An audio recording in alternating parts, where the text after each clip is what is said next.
Muy buenas noches y bienvenido a un nuevo programa de debate. Este día, martes 26 de agosto, vamos a hablar de un tema que el día de ayer y hoy día está haciendo noticia, que es cómo está la situación económica del país, visto el punto de vista de las estadísticas. Ayer se dio a conocer la encuesta de propósitos múltiples, ¿no? De hogares y propósitos múltiples por parte del gobierno, que mide las variantes principales del país entre el 2012 y el 2013. Y hoy también se dio a conocer por parte de Naciones Unidas el informe de desarrollo humano para América Latina, con un énfasis a lo que es El Salvador. Y también, unos días atrás, FUSADES hizo también un estudio de la situación económica del país, análisis coyuntural, y dijo algunas cosas preocupantes. La verdad es que aquí hay un poco de todo. Vamos a tratar de entender esto con la viceministra de Economía, Darlene Barrera. Buenas noches. Merlin Barrera. Sí. Buenas noches, Merlin. Gusto de saludarte. Muy buenas noches, Nacho. Bienvenida. Un saludo a su audiencia de este programa y muy contenta también por la invitación, así es que estamos dispuestos aquí a conversar con usted. Y está con Merlin también Francisco Munguía, que es gerente de Estadísticas Sociales de la Dirección General de Estadísticas y Censo. Buenas noches. Buenas noches, Nacho. Bienvenido. Buenas noches. Bueno, vamos a tratar de comprender lo que es esta encuesta que se hace todos los años. Se viene haciendo de hace, no sé, bastantes años, yo creo que en unos 15 años que se están haciendo aproximadamente, que mide indicadores como cómo están los ingresos por hogares del país, el empleo, el alfabetismo, pobreza, acceso a energía eléctrica, acceso a servicios sanitarios, acceso a agua potable. Incluso ahora se metió una pregunta, no sé si es primera vez, acceso o utilización del internet, que me parece importante ya darlo a conocer. Pero de todo esto, cifras que vamos a ir conociendo, hay algunas cosas, digamos, que sin duda merecen algunas dudas o merecen alguna respuesta un poco más en detalle.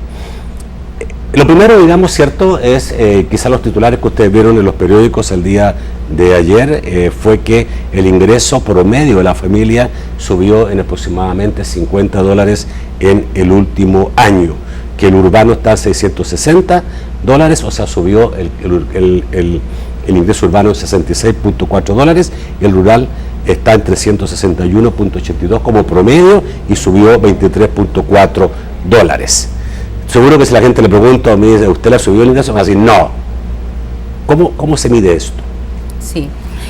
Primero me gustaría iniciar esta conversación sobre el tema de la encuesta de hogares de propósitos múltiples, que como usted muy bien lo señalaba, Nacho, tenemos décadas de tener esta medición y es una medición que se desarrolla de enero a diciembre de cada año. Estos resultados corresponden al año 2013. Claro. Y obviamente, digamos, refleja una realidad un tanto distinta de la que el informe al que usted se refería, particularmente de FUSADES y otros, pues están hablando de la actualidad. Hay una muestra que se estima 19.968 hogares en las zonas rurales y urbanas del país, una muestra representativa que permite inferir a toda la población. La encuesta de hogares de propósitos múltiples da diferentes tipos de variables o de indicadores. Hay indicadores demográficos, hay indicadores laborales, económicos y sociales. El tema del acceso a la internet se considera un tanto una variable social, porque de alguna manera está contribuyendo o está midiendo en cuanto aumenta o disminuye la brecha digital, que es el acceso a las tecnologías de información y comunicaciones, que hoy por hoy es una de las ventajas competitivas de cualquier población o sociedad. En general, digamos, cuando se hace la pregunta, esta es una encuesta que se desarrolla a lo largo y ancho del país, como decía, se hace la pregunta del ingreso, a las personas se les pregunta, bueno, ¿cuál es el ingreso que obtiene este hogar? Y ahí básicamente las personas o los hogares pueden decir, por ejemplo, el hogar que obtiene una persona que trabaja en el campo, si la hija, sobre todo en el sector rural, trabaja como doméstica, que hay mucho, sobre todo en la parte rural, también se incluye, si obtiene remesas, si obtiene algún ingreso por ventas, que algún negocito que tenga, en general todo eso se contabiliza como el hogar, el ingreso familiar de los hogares. Esta medición, como decimos, se hace a nivel rural y se hace a nivel urbano. Y en general hay un aumento de esta disponibilidad, de este ingreso que los hogares están teniendo en el último año. Creo que las razones pueden ser varias y depende del segmento de población al que nos estemos refiriendo. Yo quiero hacer referencia que solo de remesas familiares el país recibe cerca de 4.000 millones de dólares. Esto se contabiliza como parte de los ingresos familiares mismo, y puede ser parte de la explicación de por qué el ingreso ha subido. Por eso mismo, digamos, quería saberlo, porque aquí pueden haber dos explicaciones de por qué ha subido el promedio de ingreso en los hogares de El Salvador. Y una es por subsidios, una puede ser que los subsidios están influyendo en este aumento o la política social del gobierno aplicada en los últimos años, o lo otro son las remesas, que sería, digamos, independiente de la acción del gobierno de El Salvador. Correcto. ¿Hay una indicación más clara en el término por parte de ustedes de dónde proviene este aumento en los ingresos? Yo quizás, y aquí le voy a también ceder la palabra a Francisco, me gustaría decir que la encuesta de hogares de propósitos múltiples hace una medición de indicadores. En ningún momento se refiere a las causas o a las explicaciones de por qué un indicador sube o baja. Nosotros, ustedes son los que lo hacen, posteriormente al ver resultados. Así, al ver los resultados, hacemos algunas explicaciones de las posibles causas, de los posibles variables que estén jugando alrededor de determinados indicadores. Obviamente, también como Digestic se hace una comparación con otro tipo de encuestas que también se están desarrollando, y esto nos da un indicador tal cual que nosotros tratamos de darle una explicación. Por eso decía, y para ser más precisos, si quisiéramos saber, mire, cuál es la razón por la cual el ingreso de 2013 en relación a 2012 ha aumentado, tendría que hacerse un estudio específico que le pregunte a las personas cuáles han sido los orígenes de todos los ingresos que están obteniendo, y posiblemente eso nos arrojaría una explicación un poquito más. Por ejemplo, el aumento del Producto Interno Bruto en el país puede ser un indicador de esos $50 más. No. De hecho sí, porque el producto nominal aumenta cada año. Sí, ¿verdad? Pero cuando aumenta un 1.7 como aumentó el año pasado, ¿pudiera ser que eso se traduzca en $50 por familia? No, sería menos. Lo que pasa es una cosa, aquí no estamos midiendo ingreso per cápita, sino que ingreso de los hogares. Está correcto, no, entonces, claro. Pero posiblemente puede ser también una explicación, es decir, si hay más ingresos, si hay más disponibilidad de dinero en la economía, de riqueza en la economía, posiblemente esto también a nivel de los hogares se pueda ver influenciado en este incremento del ingreso familiar, que es el indicador que está midiendo la encuesta de hogares de propósitos múltiples. Ok, pero digamos que para un economista debería ser relativamente fácil establecer de dónde puede provenir este aumento en los ingresos. Solo falta con ver cuánto creció el país, cuánto creció el empleo, si crecieron los sueldos en El Salvador, claro, si crecieron las remesas, cuánto crecieron las remesas, etcétera. Por ahí puede provenir. Exactamente, ¿qué dice la pregunta que se hace para determinar si crecieron o no los ingresos de las familias? Muchas gracias, Nacho. Como decía la señora viceministra, la encuesta para captar, digamos, el ingreso de los hogares, en realidad es el ingreso de los hogares, conceptualmente. Eso lo hemos estado diciendo, hogares. Tiene varias preguntas. Alguna de ellas tiene que ver exclusivamente con la generación de ingresos por empleo, ¿verdad? Hay otras preguntas que tienen que ver con la captación de ingresos por donaciones, ¿verdad? Hay otras preguntas que tienen que ver con la captación de ingresos por remesas, y evidentemente también hay preguntas que están orientadas a la captación de ingresos de la actividad agropecuaria. Okay. Entonces, todas son varias preguntas que al final llevan a una sola respuesta. Exactamente, por eso decía, pero entonces ahí también puede ser que haya un ingreso extraordinario. Puede ser. Por eso decía la señora viceministra, la captación, mejor dicho, el componente global del ingreso del hogar tiene diversas fuentes, ¿verdad? Y entre eso pueden estar, por supuesto, las donaciones, las transferencias del Estado, ¿verdad?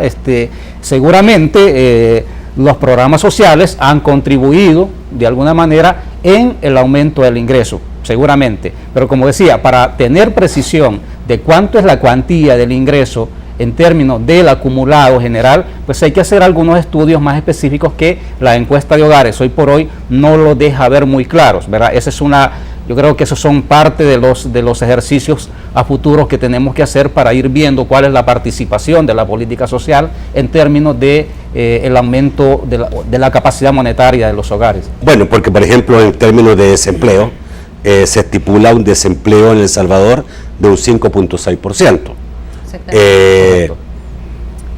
Es una eterna cifra, digamos, que no convence casi a nadie, porque obviamente usted dice, si tenemos menor desempleo que países que están en mucha mejor condición de desarrollo y crecimiento que El Salvador. Bueno, nombro un país, Chile tiene 6 puntos y tanto, El Salvador tiene 5.6, pero allá se mide el empleo formal, aquí se mide cualquier cosa, es empleo, aunque sea, digamos, que haya recibido en un año un solo sueldo. Por supuesto, yo creo que la diferencia realmente es no solo metodológica, sino que también por la naturaleza misma de las economías y de los mercados de trabajo de cada uno de los países. Evidentemente hay países europeos, por cierto, España está rondando el 18% de desempleo, claro. Estados Unidos está rondando el 11% de desempleo, correcto, pero no tienen el problema de el subempleo o la economía informal que de repente tenemos. No, se mide de forma distinta. No es que no tenga el mismo problema, sino que se mide de forma distinta. Es menos. Si aquí midiéramos el empleo formal, seguramente tendríamos un 30% de desempleo o más. Puede ser porque se estima que el subempleo es 40%. Sí, tendríamos un 50 nomás de... Lo que pasa que nuevamente, Nacho, el indicador lo que está midiendo es si la persona está empleada o no está empleada. Es decir, no estamos midiendo calidad del empleo, que es otro tema, porque también si se hiciera un análisis, por ejemplo, empleo digno, aquellos que tienen acceso, por ejemplo, a un sistema previsional, todavía se nos reduce más. ¿Por qué no se mide eso? ¿Por qué no se mide si la persona tiene un empleo formal? Si tiene ese empleo formal, ¿le significa tener la seguridad social, por ejemplo, mínimamente? Sí. Si tiene un empleo informal, y si ese empleo informal es permanente, o claro, si tuvo un empleo, lo último, como es la pregunta, si en los últimos 3 meses recibió algún sueldo, aunque hayan sido $20. Claro, y ahí cae inmediatamente como trabajador. La verdad es que actualmente la Dirección General de Estadísticas y Censos del Ministerio de Economía está trabajando en la obtención de un indicador de lo que se llama la pobreza multidimensional, que incluye variables como la que usted está señalando, pero también incluye el acceso a la vivienda, el acceso a la salud, el acceso a los servicios básicos, el acceso a la telefonía, el acceso incluso a la diversión, que es parte de los derechos que cualquier ser humano tiene.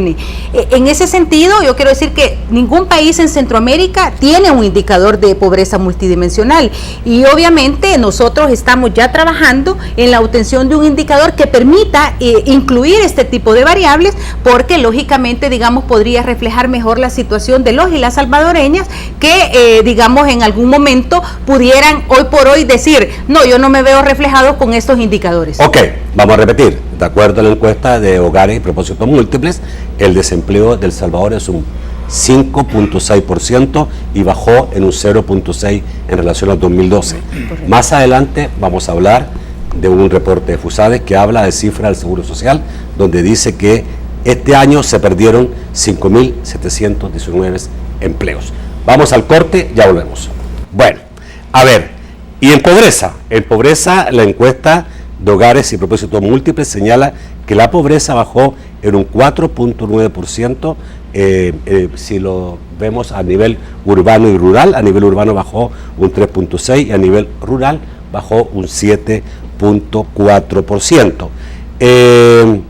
Y se distribuye la pobreza, la relativa, perdón, y la extrema. La extrema es un 7.11%. Correcto. En esto no me queda duda, porque también hay algunos datos que se habla de que si bien bajó la pobreza, también puede deberse, digamos, cierto, porque esto tiene que ver con los ingresos, ¿no? La pobreza se determina por ingresos. Correcto. Si tiene menos de tantos dólares al día, pues cae en un nivel, o si no, sube a otro. También puede estar siendo afectada positivamente por los programas sociales. Indudablemente esta es una de las variables que juega muchísimo y no lo decimos únicamente por la tendencia del último año, sino por toda la tendencia que durante los últimos 6 años ha tenido este indicador. De hecho, en el acumulado, realmente la pobreza ha disminuido en 10 puntos. Solo el último año, en promedio, urbano y rural ha disminuido 4.9%. Cuando uno mira estos datos, y yo quisiera, ha disminuido en promedio 4.9% el último año, de 2012 a 2013. ¿Y el 10% que señalaste? Los 10 puntos es en el acumulado de los últimos 6 años, ¿verdad? Y obviamente ahí un dato interesante que hay que considerar es el efecto que tuvo la crisis de 2008, que obviamente la tasa de crecimiento económico incluso llegó a menos 3.8, que generó un incremento de la pobreza a nivel total de la población y que obviamente la recuperación, al netearla... Entonces estamos hablando de la recuperación, no de un crecimiento. O sea, si tú comparas 2008 con actual, ¿tenemos un 10% más? 2008 con el actual tenemos 10 puntos menos de pobreza. O sea, la pobreza ha reducido. Cuando uno mira esta tendencia, obviamente una de las explicaciones es toda la política social que el gobierno ha desarrollado. ¿Por qué razón? Y esto, digamos, nuevamente es una explicación, no son causas que aparecen en la encuesta. Las familias, los hogares tienen mayor disponibilidad de ingresos. ¿Por qué? Porque gastan menos en los útiles escolares, gastan menos en la alimentación escolar, en los zapatos, en la pensión básica que reciben, en el programa de comunidades solidarias, en la semilla mejorada que reciben, y todo esto es un conjunto de políticas sociales que lo que están haciendo es proporcionando una disponibilidad mejor de ingreso en cada hogar. Indudablemente, toda esta política social es una de las variables que explica la disminución en la pobreza y que nosotros consideramos que es básicamente lo que mejor le explica. Ahora, también, digamos, ¿me puede explicar exactamente cómo se mide la baja de la pobreza? ¿Qué preguntas van exactamente para eso? Los parámetros básicos son el costo de la canasta básica. Eso es uno, pero también tiene mucha incidencia el ingreso per cápita de los hogares. O sea, hay como dos parámetros que la medición toma. Perdón. En los últimos canasta 2 básica años, sí, en los últimos 2 años, ingresos por familia. Ingreso por familia, ingreso per cápita fundamentalmente. En los últimos 2 años, el costo de los alimentos que componen la canasta básica ha tenido una reducción, ¿verdad? Entonces, eso, evidentemente, como la medición de pobreza es absolutamente monetaria, ¿verdad? No estamos metiendo no hay otra dimensión no hay, que esté pesando. De factores de qué casa tiene, si está viviendo al aire libre. Es simplemente si la capacidad adquisitiva, ¿verdad?, monetaria del hogar alcanza para poder comprar los alimentos que componen la canasta básica. Si lo tiene por metodología, bueno, esa persona deja de ser pobre. Y aquí vamos nuevamente, a lo mejor podrás decir, o pueden decir, mire, ¿verdad?, pero eso no es... Hay otros factores que están incidiendo. Pero también puede pasar de que la pobreza, aunque baje el costo de la canasta básica, puede también aumentar, porque hay otro factor que es el ingreso per cápita. Si el ingreso per cápita no marcha en el mismo sentido que el costo, ¿verdad?, entonces posiblemente tengamos una fluctuación hacia arriba de la pobreza. El mismo Ministerio de Economía señaló hace unos días atrás que la canasta básica había subido un 5% en los últimos meses. Así es. ¿Significa esto que puede estar revertido absolutamente casi? Sí, quizás un dato interesante que me gustaría decir, y era también otro punto que usted señalaba anteriormente con el empleo. Hay que entender que esta encuesta mide, como muy bien explicaba al principio, de enero a diciembre, es decir, todo el comportamiento en el año. Posiblemente en el comportamiento del próximo año se mirará este incremento, pero a lo mejor algunas bajas que se logren hacer. En promedio, estos son los indicadores que se están reflejando. ¿Por qué se habla que la clase media disminuyó? No. Lo leí en un par de informes de análisis de esto, que había una disminución del 1.tanto% de la clase media. No dice eso el informe. No lo dice el informe. Sí, no lo dice nuestro informe. Perfecto, sigamos. Hay otros datos importantes. Bajó el analfabetismo en un 0.6 a nivel urbano y el 1% a nivel rural. Todo esto es en el transcurso de un año. La energía eléctrica, a hogares con acceso a energía eléctrica, están en este momento en un aumentó un 4.4%. Es importante señalar que los hogares urbanos, el 97.8% posee energía eléctrica. Claro. Estoy recordando, digamos, cuando estábamos en plena guerra en El Salvador, no más del 42 o 5% Claro. tenía energía eléctrica. El país ha cambiado mucho en los últimos años, casi un 100%. El servicio sanitario lo mismo. Hay en el caso urbano un 99.4% de hogares que poseen servicios sanitarios. Sí, correcto. También un dato que está al 100% desde que terminó la guerra. Agua potable aumentó un 2.6%. No sé cómo está, digamos, en el caso del agua potable, el acceso de los hogares. A mí me gustaría quizás, antes de darle la palabra a Francisco, expresarlo quizás de esta manera. De 100 salvadoreños, 95 tienen acceso a energía eléctrica. De esos mismos 100, 97 tienen acceso a servicios sanitarios y además 86.6 tienen acceso a servicios de agua potable. Sí. Por supuesto que todavía queda una brecha que hay que trabajar y eso es parte de las políticas estatales que a nivel de las instituciones autónomas que tienen que ver con estos temas se está trabajando. Es también un dato interesante que las disminuciones se han dado sustancialmente en el sector rural, que es uno de los sectores que más retos enfrenta a los gobiernos de turno, porque realmente el costo de llevar estos servicios, sobre todo en las zonas rurales, es mucho más alto. Yo destacaría, independientemente de los incrementos que de a poco se van logrando anualmente, creo que estamos bastante cerca de lograr ese 100% y por lo tanto tenemos que redoblar esfuerzos y no escatimar ningún tipo de recursos para poder hacer llegar que a la población en 100% logre la totalidad del acceso a estos ¿Cuánto es servicios? el acceso a agua potable? Agua potable 86.6% en promedio. O sea, ¿significa que incluso la pobreza extrema tiene agua potable en El Salvador? Sí. ¿No resulta Agua poco potable. extraño? Allí O cañería, cañería. Cañería, exactamente, Sí. de diferente. Lo que pasa es que no necesariamente es el agua que llega a mi casa, ¿verdad? Es acceso a agua potable que o puede sea, ser bajo si diferentes. el grifo me queda a una cuadra, ya tengo agua potable. Es correcto, ese es el punto ahí. Ya, yo pensé que era vivienda. No está midiendo Ya. tenencia, porque Por hay dos eso me conceptos. parecía, ya. Hay dos conceptos. Uno, la tenencia, que eso sí tiene que ver con que esté la tubería llegue la tubería hasta el hogar, y el otro es acceso, que lo puede tener en una cantarera o lo puede tener a través del vecino, y eso contabiliza. Al final es que pueda proveerse del servicio de agua por cada Bueno, día. y como dato para ustedes, que creo que es importante tener en la cabeza, tenemos más o menos un 18% de la población salvadoreña que tiene acceso a Internet. 18%. No sé cómo es la pregunta también, si la pregunta es si fuiste a un café, a un cibercafé o no, o si lo tenés en tu casa. ¿Cuál es exactamente? En realidad ambas cosas. Si tiene acceso a Internet, si O lo sea, si tiene, lo utiliza si lo alguna vez. tiene, y si lo utiliza, ¿dónde lo utiliza? ya. Si lo utiliza en el hogar, lo utiliza en un Un ciber, 18% de los salvadoreños ya están utilizando Internet. Este puede ser una cifra que ha aumentado mucho en los últimos años, pero todavía está muy bajo en relación a otros países de América Latina. A mí lo que me gustaría decir que hay un tema muy de fondo. Yo he escuchado algunas de las reacciones que ha provocado esta encuesta y que siempre provoca.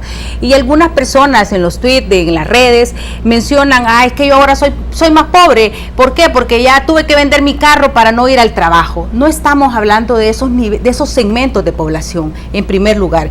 Y este tema de la Internet es muy importante, porque independientemente, Nacho, que estemos hablando del acceso en un cibercafé o de que tal vez a través del teléfono tenga, lo que está midiendo en definitiva es la capacidad de acceder a la información, Sí, que claro. es una ventaja enorme para cualquiera a la que tiene acceso. Entonces, creo yo, poder leer los periódicos, poder estudiar, poder tener las noticias, poder saber lo que está sucediendo en el mundo en tiempo real, es una enorme ventaja para quien tiene ese acceso. Y por eso es que, por supuesto, que lo ideal sería que cada hogar tuviera una cañería, un servicio de agua potable, energía eléctrica, condiciones de acceso a Internet y obviamente, digamos, en una economía desarrollada, que es una de las apuestas, sobre todo más equitativa, obviamente esa debe ser la apuesta que debe tener cualquier gobierno. Igual, digamos, creo que tú declaraste el día de ayer que sí sería bueno hacer algo más profundo con esta encuesta. Yo pienso que sí, es importante hay que hacer trabajar. algunos cambios, varios diría yo, ¿no? Al día de hoy. Yo creo que hay que actualizar la metodología y aquí Francisco creo que nos puede ampliar mejor, pero en definitiva, por eso decía, cuando se habla de la medición de una pobreza multidimensional, creo que el país debe avanzar hacia eso y obviamente incluye variables como las que estoy mencionando, que no es a lo mejor el acceso a la educación universitaria, pero sí completar al menos ciertos niveles de educación básica, ciertos servicios básicos, el tema del acceso a la internet y obviamente mejorar los indicadores tanto económicos como sociales de la población. Bueno, esto tiene una contraparte, que es lo que está pasando actualmente. Ya y uno dice, bueno, parece que hubiera, digamos, algunos datos interesantes, baja de pobreza en un 4.9%, los ingresos familiares suben en $50, el desempleo baja en 0.6, etcétera, pero hay alguna información entregada en los últimos días por organismos financieros, de análisis financieros, económicos, que señalan algunas cosas importantes. Por ejemplo, este aumento, dicho por ustedes mismos, por el Ministerio de Economía, de un 5% con la canasta básica, producto del problema seguramente de la sequía, pero obviamente o está más cara la canasta básica. Hay otras informaciones, como esto que señalaba el Seguro Social, de que hay 5.700 empleos menos de junio, en este año, ¿ya? Lo que indicaría una baja al desempleo, o sea, un mayor desempleo. Y si vamos más allá, un crecimiento que está también, un crecimiento que está subiendo menos, que por ejemplo el último fue medido en un 1.4, siendo, digamos, que el año pasado fue de 1.8, ¿ya? Estamos hablando de la actividad económica, básicamente, el IVAE, ¿ya? Etcétera. Hay varios análisis, las exportaciones bajaron en un 5.5%, 150 millones menos que ingresaron al país, producto de que bajaron las importaciones. La inversión, según FUSADE, se contrajo en el segundo semestre en un 37%, ¿ya? Son algunos de los datos que son preocupantes, de decir, esto que vimos como en la encuesta está como cambiando, y FUSADE habla de desaceleración de la economía, otros hablan de estancamiento. Sí. Bueno, en realidad estancamiento es cuando el crecimiento económico es de 0% o de tasas negativas. Yo creo que a veces ponemos los escenarios bastante pesimistas, ¿verdad? O muy optimistas, depende de cómo se quiera ver.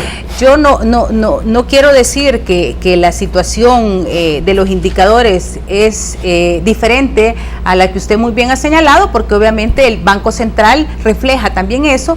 Quiero mencionar, tal y como lo decía el secretario técnico de la Presidencia esta mañana en un programa de televisión, la misma CEPAL ha hecho estimaciones de reducción de la tasa de crecimiento para América Latina, lo cual significa que no es exclusivo del país, sino que en general la economía mundial todavía no se logra recuperar, y obviamente nosotros como país inmersos dentro de una región que también no logra tampoco despegar, también nos afecta, y el redoblaje de esfuerzos, sobre todo en materia de políticas orientadas a mejorar las condiciones de inversión, a crear indicadores económicos que favorezcan ese clima de negocio, por supuesto propiciar el diálogo del sector privado y el sector público, por supuesto también crear instrumentos que estén inyectando recursos a los sectores productivos, generando programas que den oportunidades a los jóvenes. Obviamente todo esto tiene que ser parte de estas políticas que reviertan esas tendencias que muy bien usted señala. Yo creo que hay que entender que esta tendencia del crecimiento económico de tasas abajo de 3%, de 2%, ha sido histórica, y que obviamente las soluciones deben de ser también bastante estructurales. Nosotros los próximas semanas vamos a estar... Sí. Me quería quedar con eso porque vamos a hablar de lo que tú me estás diciendo, porque vamos a tratar de entender por qué es lo que está pasando hoy día, y después también te quiero preguntar de lo que ustedes van a hacer, que van a anunciar en los próximos días. ¿Cómo que se llama exactamente? La política de fomento, diversificación y transformación productiva. De eso vamos a hablar en el próximo bloque. Ya volvemos. Bueno, voy a terminar con lo último para cerrar lo que estábamos hablando anteriormente. Hay indicadores, cifras preocupantes de lo que es este año. No solamente lo que dijimos, que ha bajado las exportaciones, que hay reportado por el Seguro Social 5.700 empleados menos, o sea, más desempleados en el país. Pero, por ejemplo, también es absolutamente significativo que la recaudación por IVA tuvo un crecimiento bajísimo este año, 1.4% aproximadamente, y se refiere al primer trimestre de este año, que tengo entendido, no sé si primero o segundo, y se lo compara con el año pasado, la diferencia es entre 12 y 1 y tanto. Y esto, digamos, uno dice qué está pasando, significa que la gente está comprando menos. También la importación bajó, no solamente las exportaciones, gente está consumiendo menos, hay un problema, digamos, cierto, que algo está pasando en la economía del país. Por eso es que ustedes tienen que dar alguna respuesta, ¿no? Es la respuesta que tú me vienes a contar hoy día. Sí. Gracias, Nacho. Como decía, la próxima semana vamos a estar desarrollando un evento para presentar una política de fomento, diversificación y transformación productiva. Quiero decir que este es un esfuerzo de política que venía un poco de los últimos meses del anterior gobierno, un esfuerzo del Banco Central, el Ministerio de Economía y Proesa, y obviamente lo hemos retomado en economía, hemos ampliado algunos análisis que hemos hecho, y básicamente se trata de una política sectorial a nivel de sectores de la economía que potencialmente son los que muestran un mayor dinamismo, una mayor capacidad de generación de empleo, una mayor capacidad de crecimiento de las exportaciones, una mayor capacidad de generar valor agregado, una mayor capacidad de generar empleos dignos, precisamente hablando de los indicadores de la encuesta de hogares, y obviamente lo que hemos estado trabajando es un proceso directamente con estos sectores productivos, validando diagnósticos y definiendo hojas de ruta a nivel sectorial que nos van a permitir hacer un trabajo, yo diría, un poquito más quirúrgico en términos de políticas concretas orientadas a sectores en concreto. Y aquí voy a poner ¿Cuánto se retoma de lo que quedó del ministerio? Yo recuerdo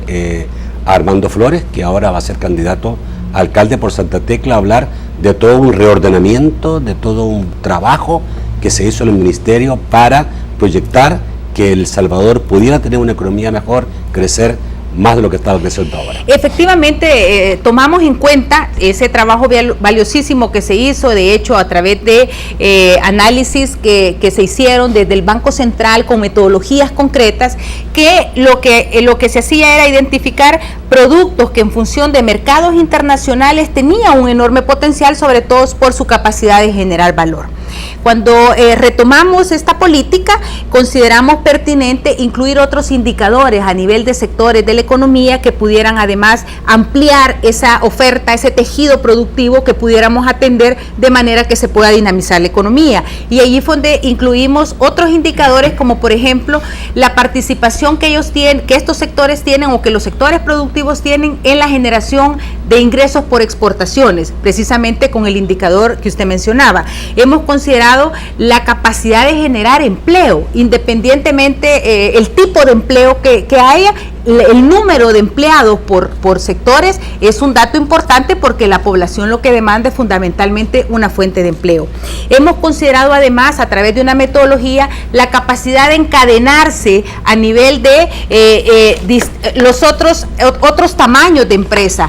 Hay, por ejemplo, empresas como la textil, que ha desarrollado un modelo muy valioso de encadenamiento desde los insumos hasta la prenda terminada, que obviamente genera toda una tecnología, valor agregado, generación de empleo a nivel de toda la cadena productiva, y eso nos parece que son industrias a las que hay que apostarle.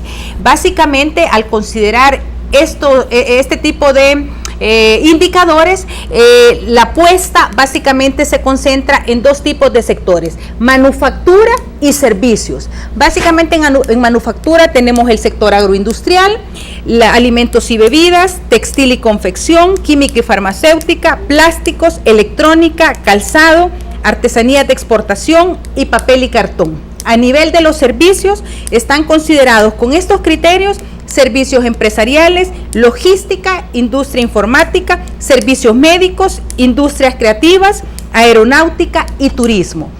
Quiere decir que los otros sectores... ¿Qué queda fuera? Bueno, a nivel subsectorial quedan algunos que no es que estén fuera. Lo que estamos haciendo es focalizando una estrategia de instrumentos orientados a estos sectores. Es decir, no es que los otros, si llegan a pedir un crédito o sean menos importantes o no van a recibir atención. Lo que estamos diciendo es que necesitamos focalizar el esfuerzo. ¿Y a qué nos referimos? Líneas de financiamiento, cofinanciamiento, servicios de calidad, servicios de metrología, toda la parte de reglamentaciones técnicas, todo lo que tiene que ver con cultura exportadora, inteligencia económica o inteligencia comercial, con estas consejerías económicas que pronto se van a lanzar, básicamente toda la parte de innovación, tecnología, debe de estar enfocada a un sector, porque una de las cosas que yo creo que el país no ha logrado hacer es poder focalizar hacia esos sectores. Obviamente cualquier otro sector va a ser atendido, pero como decía, estamos creando una canasta de instrumentos, servicios que van orientados a fomento para el caso de impactos inmediatos que podamos tener, diversificación, es decir, un poquito más a mediano plazo que puedan desarrollo de productos, incorporar aspectos tecnológicos, innovación y lograr también con estas políticas toda una estrategia de transformación productiva en donde pasemos, como en el caso de los textiles, de no solo producir o no solo importar el insumo de la fibra, sino pasar hasta la prenda última que permita realmente generar la exportación de un producto con mayor valor, que genere un empleo de mejor calidad y obviamente un mayor ingreso. De alguna forma ya se ha hecho, ¿no? Ha habido pasos que se han dado en ese sentido, sobre todo en lo que era antes la industria de la maquila, que ha pasado hoy día a ser una industria más integral. Yo creo que por supuesto que sí, pero aquí quizás lo interesante, que no es nada nuevo. La verdad que quiero decir que lo que hemos hecho en el Ministerio de Economía es hacer una revisión de muchos instrumentos que ya el país tiene, la ley de servicios internacionales, la ley de zonas francas y comercialización. Ahí ya se hizo en zona franca algún tipo de modificaciones que se están tomando en cuenta y lo que se pueden mejorar todavía. Lo que está haciendo es enfilando todos estos instrumentos con los que ya contamos de conformidad a una estrategia de atención a estos sectores potencialmente prioritarios. ¿Las zonas especiales quedaron fuera ya o siguen siendo todavía una opción? Siguen siendo una opción, está todavía contemplado. Rápidamente, no puedo dejar de preguntarte la situación de los granos básicos que están realmente preocupantes para la familia salvadoreña. ¿Cómo Hay no? Precios récord, creo que los últimos días han bajado un poco, pero no todavía lo suficiente. Sí. ¿En qué está eso y cuál puede ser el futuro de los próximos días para la familia en el caso de los precios de los granos básicos? Yo, no tan rápidamente, me voy a permitir tomarme un par de minutos solo para explicar. La verdad que hay que entender... Ya sabemos por qué, la sequía y todo. No, precisamente ese es un error, hablar de que el precio actual de los frijoles se debe a la sequía. La sequía va a afectar la cosecha y la producción siguiente, no esta. ¿Y por qué estas se habían incrementado? Porque habían cosecha récord. Había 2.6 millones de quintales de frijol, es lo que se produjo. ¿Qué pasó con la cosecha récord? ¿A dónde quedó? No, eso es bien interesante por lo que voy a comentar. A decir verdad, cuando inició el alza en el precio de los frijoles, que fue por ahí por abril, mayo, básicamente lo que se identificó fue un fenómeno especulativo que se dio a partir de varios elementos. En primer lugar, uno de los proveedores tradicionales de toda la región es Nicaragua. Y Nicaragua este año, después de 12 años de cosechas importantes en su producción, tuvieron una tremenda baja. Eso hizo en la región que se escaseara el producto en Nicaragua y también en Honduras. Perdón, Merlin, nosotros entendíamos, después de hablar con las autoridades, sobre todo con el anterior ministro de Agricultura, que estábamos cubiertos, que no estábamos comprando. Correcto. Y no necesitábamos comprar fuera. Sí. Yo quisiera brevemente con este gráfico exponerle a la población dos cosas. Esta rojita que vemos acá es las importaciones. El año pasado fueron de 222.290 quintales. Este año las importaciones son 52.180 quintales. Esto se explica por dos razones. Por un lado, no había razón para importar productos. Y por otro lado, tampoco había producto en los países vecinos cuando el precio se comenzó a incrementar para poder traer producto importado de Nicaragua o de Honduras. En realidad, si hubiera a partir de los primeros meses del año incrementado las importaciones, hubiéramos sostenido la tesis, bueno, aquí no hay producto, es necesario importar y el producto realmente teníamos que traerlo de otra parte. Realmente este fenómeno no ha sucedido y no, las importaciones tampoco han aumentado. Nuestra explicación, y de hecho es la que seguimos sosteniendo, que se ha dado un fenómeno especulativo. No es la sequía, es especulación. Obviamente, por eso digo, la sequía va a afectar. O sea que tenemos todavía por un buen tiempo con precios altos. Ahí hay que entender algo también. La cosecha en Nicaragua, nuevamente, que es nuestro principal proveedor en la región, comienza a salir a partir de este mes. Y de hecho, esa baja significativa que comienza a tener, esperamos de verdad, como buenos salvadoreños, que así siga la tendencia, esperamos nosotros, influenciada por esta cosecha que ya está saliendo en Nicaragua. Nosotros esperaríamos... Influenciada especulativamente también.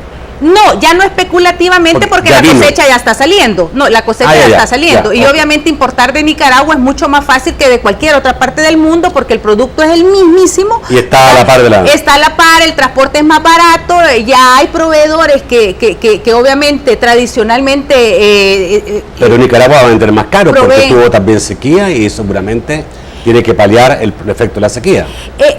Lo que pasa es que esto depende mucho de cuánto es su producción, ¿verdad? Ajá. Si obviamente continúa el fenómeno del que fue objeto el año pasado, es decir, que su cosecha se vino abajo, posiblemente el precio va a mantenerse arriba. Tengo que ir a un corte, pero no puedo dejar de preguntarte, ¿qué debemos esperar los que consumimos el frijol, la familia salvadoreña? Sí, yo quiero decir que como gobierno hemos estado desarrollando varias acciones. De hecho, hoy veíamos en los periódicos que ya hay acciones de parte de la Fiscalía con procesos de investigación que la misma para toda la parte especulativa. Pero en términos, digamos, de la realidad, ¿podemos ser optimistas que en una semana va a bajar el precio del frijol? No, yo no diría que en una semana. ¿Ni 2 ni 3?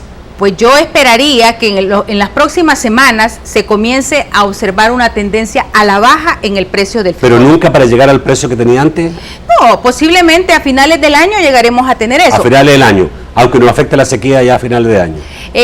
Deberemos de tomar, yo quiero decirte que entre las medidas que como gobierno se están tomando, ya se está considerando una reserva estratégica, porque consideramos que este alimento, que es fundamental de la familia salvadoreña, no puede estar sujeto a especulaciones de mercado, y en ese sentido ya estamos trabajando una propuesta que permita poder tener una reserva estratégica en la cual pueda abastecer el mercado y evitar la especulación, porque la especulación se da por las concentraciones en algunos distribuidores que obviamente tenemos que evitar a través de la Fiscalía. El poder lo tiene el Ministerio de Economía ahora y antes para evitar ese tipo de especulaciones. Vamos al corte. Y el Ministerio de Agricultura y Ganadería. Volvemos rápidamente.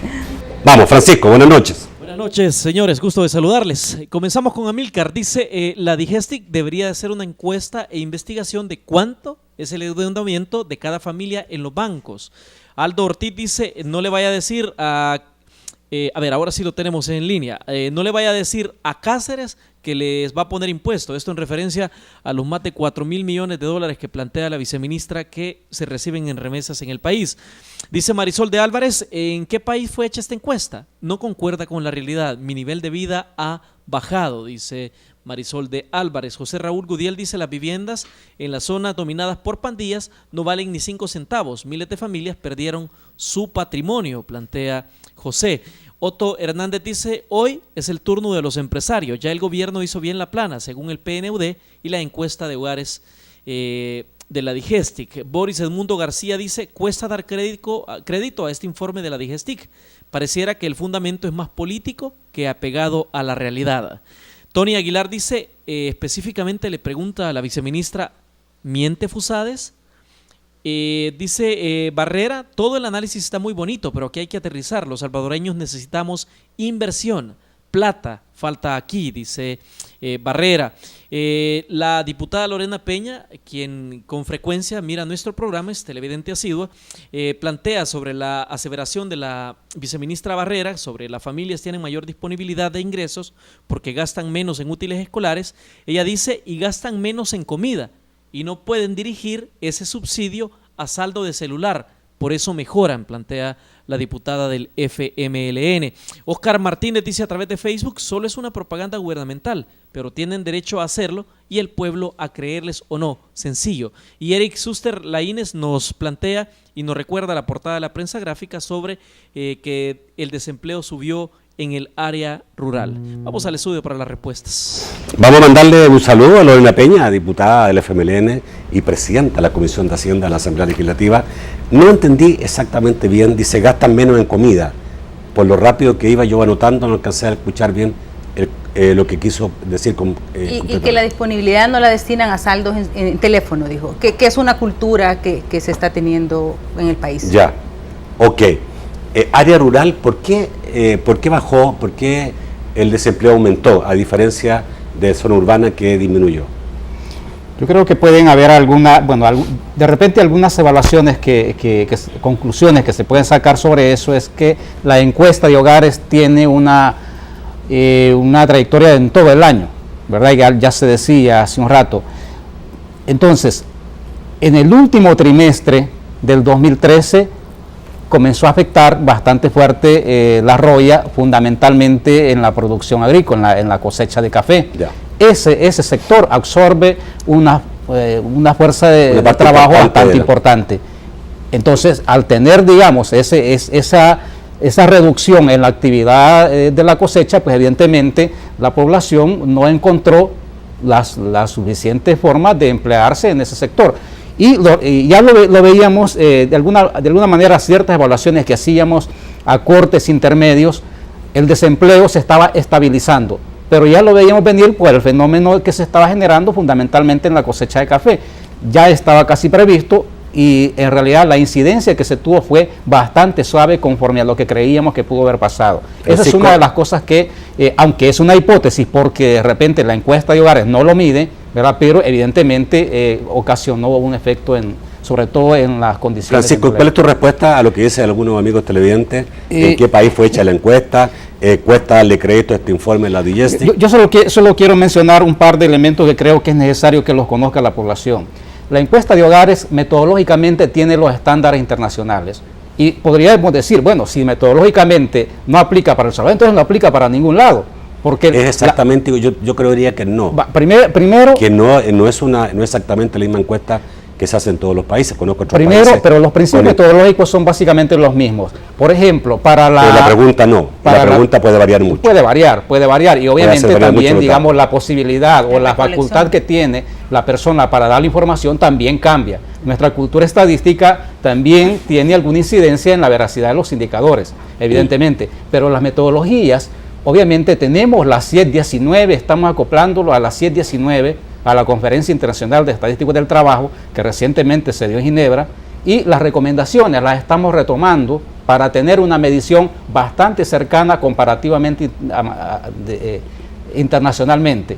Y además, todos los procesos anteriores han tenido ese respaldo metodológico y la propuesta que los organismos internacionales hacen, sobre todo en temas de mercado de trabajo y también en temas de medición de pobreza. Es decir, estamos pegados básicamente a lo que puede verse en la región latinoamericana y por supuesto a nivel de Centroamérica. Okay. Entonces, sí, dale. Pero Iva, lo que decía ahí, mire, ¿por qué no hacen una encuesta para evaluar el endeudamiento de los hogares? Yo creo que es una de las preguntas interesantes y es una vista que puede verse a futuro, obviamente, ¿verdad? La carga estadística del instrumento de la encuesta de hogares está sumamente pesada hoy en día. Entonces, parte de la depuración tiene que ser meter temas de mucha relevancia, ¿verdad? Y posiblemente ir sacando aquellos que tienen ya menos participación en el análisis.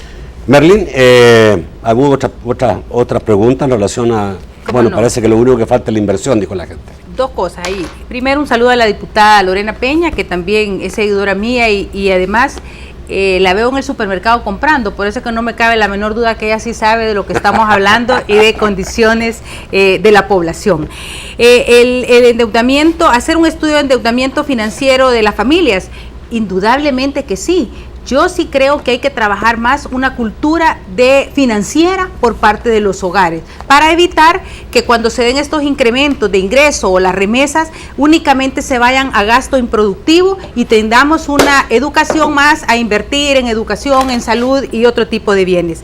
Si miente FUSADES, FUSAES no miente porque utiliza las fuentes oficiales de Digestic y del Banco Central de Reserva de El Salvador. Por supuesto que en su interpretación hace un análisis a lo mejor un tanto sesgado, pero las fuentes, el PNUD, FUSADES y todos los organismos que emiten este tipo de análisis lo hacen sobre la base de las estadísticas nacionales que se obtienen a través de Digestic y el Banco Central. Bueno, yo no lo digo por FUSADES, lo digo por todos. Yo conocí un dicho que decía, las estadísticas no mienten. Lo que mienten son los que la interpretan o las leen. Ah, y tú lo has dicho entonces, Nacho. Pero no lo digo por FUSADES, lo digo por todos los que utilizan las estadísticas a su favor. ¿Ya? Ok, ya casi no nos queda tiempo. Te agradezco mucho, creo que hay mucho para hablar todavía de economía. Claro que sí, esperamos que podamos tener un espacio para hablar más sobre la política en los próximos días, la política de emprendimiento que también se lanzó la semana pasada y pues esperamos que nos sigan invitando a este espacio para conversar con la población. Muchísimas gracias por la paciencia y obviamente agradecemos las preguntas porque nos permite aclararle a la población. Bueno, usted sabe que siempre soy invitado a este programa. Muy amable, Nacho. Gracias, Francisco, por estar esta noche. Sí, muchas gracias. Antes de terminar, quería hacer referencia a algo que creo que es importante. Para tener estadísticas confiables, evidentemente tenemos que recibir información confiable. Entonces, nuestra petición, digamos, a quienes nos proveen la información es que, primero, que nos colaboren en darnos los datos, ¿verdad? Y segundo, que lo que nos digan sea lo que efectivamente sienten, viven en sus hogares. Gracias. Gracias a ambos. Gracias a usted, amigo televidente, por la audiencia esta noche. Mañana los espero a las 8 de la noche. Mañana tendremos al señor vicepresidente de la República, Óscar Ortiz, en este programa. Que pasen muy buenas noches.